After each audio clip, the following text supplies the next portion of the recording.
उत्तराखंड में लगातार 2 सरकारों ने नियमों को ताक पर रखते हुए विधानसभा सचिवालय के 227 कर्मचारियों की नियुक्ति कर दी। ये सब एडहॉक पर रखे गए हैं, जबकि 2022 में विधानसभा अध्यक्ष ने इन सभी को नौकरी से हटा दिया था। ये खुलासा इंडियन एक्सप्रेस ने अपनी एक रिपोर्ट में किया है। दिलचस्प ये है कि पहले कांग्रेस और बाद में बीजेपी सरकार के दौरान ये नियुक्तियां हुई थी। अब द इंडियन एक्सप्रेस की रिपोर्ट आने के बाद सवाल उठ रहे हैं कि एडहॉक अपॉइंटमेंट्स को लेकर मसला क्यों बनता है। नमस्ते, मेरा नाम है आस्था और आप देख रहे हैं खबर गांव। एडहॉक अपॉइंटमेंट से जुड़ा मुद्दा क्या है, उत्तराखंड में किन नियुक्तियों को लेकर सवाल उठ रहे हैं, जानेंगे सब आज की वीडियो में। 2016 से 2022 के बीच उत्तराखंड विधानसभा सचिवालय में 2027 एडहॉक अपॉइंटमेंट्स किए गए थे, वो भी नियमों और अपने ही ऑफिशियल्स की सलाह को नजरअंदाज करते हुए। और भी दिलचस्प ये है कि नियुक्तियां 3 बार में हुई। पहली बार 2016 में 149 नियुक्तियां, तब उत्तराखंड में कांग्रेस की सरकार थी। सीएम थे हरीश रावत, स्पीकर थे गोविंद सिंह कुंजवाल। फिर 2020 में 6 और 2021 में 72 नियुक्तियां हुई। 2020 वाली अपॉइंटमेंट्स के वक्त उत्तराखंड में बीजेपी की सरकार थी, सीएम थे त्रिवेंद्र सिंह रावत। 2021 वाली नियुक्ति के वक्त सत्ताधारी पार्टी वही थी, सीएम थे पुष्कर सिंह धामी और विधानसभा अध्यक्ष कुर्सी पर बैठे थे प्रेमचंद अग्रवाल। रिकॉर्ड के अनुसार ये नियुक्तियां विधानसभा में कई मिडिल और लो लेवल पदों पर की गई थी। इनमें additional private secretaries, house reporters और editors, indexers, research officers, assistant research officers, assistant protocol officers, receptionists, computer operators, computer assistants, technicians, assistant housekeepers, assistant toilet inspectors, drivers, guards और attendants जैसे पद शामिल थे। ये सारी जानकारी द इंडियन एक्सप्रेस ने रिलेटेड फाइल नोटिंग्स को रिव्यू करने के बाद अपनी रिपोर्ट में छापी। सितंबर 2022 तक विधानसभा अध्यक्ष बदल गए थे। ऋतु खंडूरी भूषण अध्यक्ष बन चुकी थी। ऋतु खंडूरी ने जांच के आदेश दिए। जांच रिपोर्ट में ये बात कही गई कि सारी नियुक्तियां नियमों के खिलाफ जाकर की गई हैं, जिसके बाद इन सभी एडहॉक कर्मचारियों को नौकरी से हटा दिया गया। हालांकि जिन लोगों ने ये अपॉइंटमेंट्स की थी उनके खिलाफ अब तक कोई कार्रवाई नहीं हुई है। इस साल 11 फरवरी को सोशल वर्कर अभिनव थापर ने पीआईएल दायर की थी, जिस पर फैसला देते हुए उत्तराखंड हाईकोर्ट ने 11 फरवरी को कहा कि ये नियुक्तियां उस समय के विधानसभा स्पीकर के निर्देश पर और उस समय के मुख्यमंत्रियों की सहमति से की गई थी। कोर्ट ने साथ ही ये भी कहा कि नियुक्तियों में विधानसभा सचिवालय और सरकारी विभागों की सलाह को नहीं माना गया था।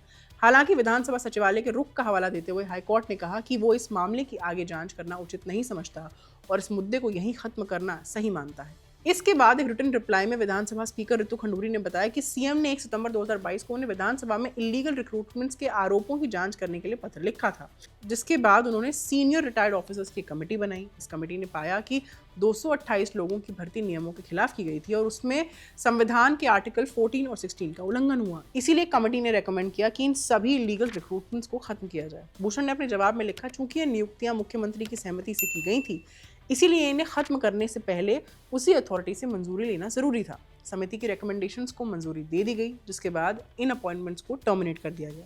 द इंडियन एक्सप्रेस की रिपोर्ट के मुताबिक पूछे जाने पर 2022 में स्पीकर बनी ऋतु खंडूरी ने कहा कि उनकी बनाई जांच समिति ने इन गैर कानूनी नियुक्तियों को खत्म करने की रिकमेंडेशन दी थी। उन्होंने ये भी कहा कि स्पीकर के तौर पर मेरे अधिकार में जो था मैंने वो कर दिया। हालांकि इस मामले में जो दूसरे पक्ष हैं, यानी हरीश रावत, पुष्कर सिंह धामी, फॉर्मर स्पीकर गोविंद सिंह कुंजवाल और प्रेमचंद अग्रवाल, इनका कोई बयान नहीं आया है।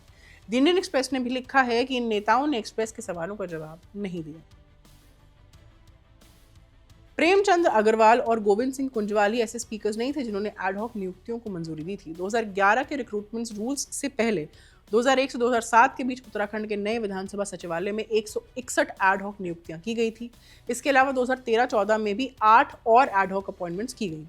इन 169 नियुक्तियों में से एक को छोड़कर बाकी सभी को 2013 और 2016 में रेगुलराइज कर दिया गया था। सितंबर 2022 में रिकॉर्ड के अनुसार स्पीकर ऋतु खंडूरी भूषण द्वारा कराई गई जांच में यह भी रेकमेंड किया गया था कि इन 168 रेगुलराइज्ड अपॉइंटमेंट्स की भी आगे जांच हो और कार्रवाई की जाए। हालांकि इस मामले की जांच अभी भी पेंडिंग है। फाइल नोटिंग से पता चलता है कि बीजेपी और कांग्रेस दोनों सरकारों द्वारा की गई नियुक्तियों का तरीका लगभग एक जैसा था। विधानसभा सचिवालय को अनडेटेड और लगभग एक जैसे इंडिविजुअल एप्लीकेशंस मिले थे, जिनमें लोगों ने सूटेबल नौकरी देने की मांग की थी। इन एप्लीकेशंस के बेसिस पर सचिवालय नोट्स प्रिपेयर करता था। इन नोट्स में लिखा होता था कि ये लोग पहले से ही देहरादून विधानसभा में बतौर आउटसोर्स्ड पर्सन्स काम कर रहे हैं और स्पीकर के निर्देश पर इन्हें एडहॉक अपॉइंटमेंट देने के लिए प्रस्ताव रखा जा रहा है। किसी भी नोट में ये नहीं बताया गया था कि देहरादून या गैरसैंण में, जहां विधानसभा के समर सेशंस होते हैं, काम को लेकर कोई इमरजेंसी, अर्जेंसी या तुरंत भर्ती की जरूरत थी। ये नोट्स विधानसभा सेक्रेटरी के कार्यालय द्वारा स्पीकर को मंजूरी के लिए भेजे गए थे। इनमें साफ लिखा था कि 2011 के सर्विस रूल्स के तहत ऐसी एडहॉक नियुक्तियां अलाउड नहीं हैं और 6 फरवरी 2023 के गवर्नमेंट ऑर्डर जीओ से इस तरह की भर्तियों पर रोक लगी हुई है।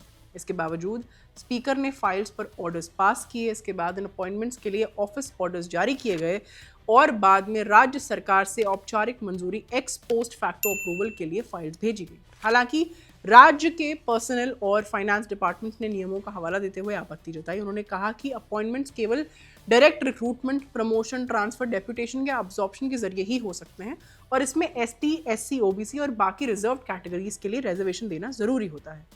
डिपार्टमेंट्स ने यह भी चेतावनी दी थी कि 2003 के गवर्नमेंट ऑर्डर के अनुसार टेम्पररी, एडहॉक, कॉन्ट्रैक्चुअल अपॉइंटमेंट्स केवल अनअवॉइडेबल सर्कमस्टांसेस में ही की जा सकती हैं, वो भी कम समय के लिए, डिपार्टमेंट ऑफ पर्सनल और काउंसिल ऑफ मिनिस्टर्स की मंजूरी के साथ। बावजूद इसके हरीश रावत और बाद में पुष्कर सिंह धामी ने अपने विशेष अधिकार का इस्तेमाल करते हुए इन अपॉइंटमेंट्स को मंजूरी दी। 2003 के गवर्नमेंट ऑर्डर में साफ कहा गया था कि अगर इन नियमों का उल्लंघन किया गया तो इसे ग्रेव मिसकॉन्डक्ट माना जाएगा। ऐसे मामलों में जिम्मेदार अधिकारियों को डिसिप्लिनरी एक्शन फेस करना पड़ सकता है और इरेगुलरली अपॉइंट किए गए कर्मचारियों की सैलरी पर हुए खर्च की वसूली भी उन्हीं ऑफिसर से की जा सकती है जो इन्वॉल्व थे। एड हॉक नियुक्तियों को मंजूरी देना या उन्हें रेगुलराइज करना एक कंट्रोवर्शियल मुद्दा है। वजह कई है, एक एक करके समझते हैं। इसमें एक तरफ खाली पद भरने की जल्दी होती है और दूसरी तरफ संविधान के अनुसार निष्पक्षता माने फेयरनेस, समान अवसर मतलब इक्वालिटी और योग्यता के आधार पर भर्ती मतलब मेरिट बेस्ड रिक्रूटमेंट करने के सिद्धांतों का पालन करना भी जरूरी होता है। एड हॉक नौकरियां टेम्पररी होती हैं, लेकिन जब लोग कई सालों तक इन पदों पर बने रहते हैं तो सिचुएशन कॉम्प्लिकेटेड हो जाती है। अगर उन्हें बगैर ओपन कंपटीशन के रेगुलराइज कर दिया जाता है तो इसे अनफेयर माना जाता है, क्योंकि इससे दूसरों को अप्लाई करने का समान मौका नहीं मिलता। इस संविधान के आर्टिकल 16 में दिए गए प्रिंसिपल ऑफ इक्वल अपॉर्चुनिटी को वायलेट करता है। एड हॉक नियुक्तियों को लेकर एक और आरोप लगता रहा है। आरोप ये कि अमूमन ऐसी नियुक्तियों में एससी, एसटी और ओबीसी कैंडिडेट्स के लिए आरक्षण के नियमों का सही तरीके से पालन नहीं होता। अगर ऐसे कर्मचारियों को स्थायी कर दिया जाए तो रिजर्व कैटेगरीज के लिए तय मौके कम हो जाते हैं। कानूनी रूप से अदालतों ने साफ कहा है कि सरकार सीधे एड हॉक कर्मचारियों को रेगुलराइज नहीं कर सकती। इसके लिए प्रॉपर रिक्रूटमेंट प्रोसेस जैसे एग्जाम्स और इंटरव्यू कराना जरूरी होता है, जिससे ये प्रोसेस स्लो और डिफिकल्ट हो जाता है। एडमिनिस्ट्रेटिव लेवल पर जब टेम्पररी वर्कर्स लंबे समय तक काम करते हैं तो वो परमानेंट नौकरी के फायदे जैसे जॉब सिक्योरिटी, पेंशन की उम्मीद करने लगते हैं। इससे इंस्टीट्यूशंस पर फाइनेंशियल और मैनेजमेंट प्रेशर पड़ता है। दूसरी ओर एड हॉक कर्मचारी हैं जो लंबे समय तक अस्थायी तौर पर काम करते हुए परमानेंट नौकरी की उम्मीद करते हैं। उम्मीद पूरी नहीं होती तो उनके लिए भी फाइनेंशियल दिक्कतें उठ खड़ी होती हैं। लेकिन इन दिक्कतों से इतर पूर्व मुख्यमंत्री हरीश रावत और अभी के मुख्यमंत्री पुष्कर सिंह धामी को बताना चाहिए कि नियमों की अनदेखी करके नियुक्तियां क्यों की गई। आज की वीडियो यहीं तक। कैमरा के पीछे हमारे साथी आनंद, मेरा नाम है आस्था। देखते रहिए खबरगांव। शुक्रिया।